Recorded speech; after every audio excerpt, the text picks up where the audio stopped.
Жители многоэтажных домов в городах Сагдийской области Таджикистана начали устанавливать прямо в квартирах чугунные печи-буржуйки.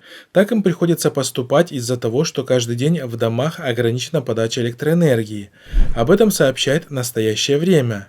В этом году снова начали отключать электричество.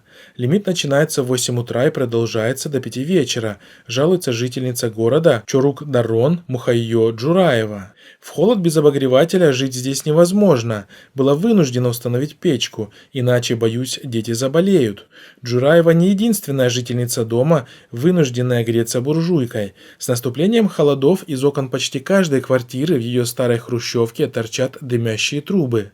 Дрова для топки буржуек жители дома собирают на близлежащих участках, а хранят их прямо в квартирах или на свободных пространствах в подъезде и на лестничных площадках. Печки небезопасны и могут легко стать причиной пожара, но выхода у таджикистанцев нет. В этом подъезде у 5-6 семей есть печки, у соседа сверху тоже есть, говорит Мухайо Джураева. Даже если они дымят, никто не жалуется, потому что 80% жителей нашего городка обогреваются буржуйками. Напомним, что первые сообщения о дневных отключениях электроэнергии появились в социальных сетях в начале месяца. Таджикские пользователи соцсетей выражали свое недовольство и возмущение. После этого глава энергохолдинга Назирджон Йодгори прокомментировал ситуацию журналистам.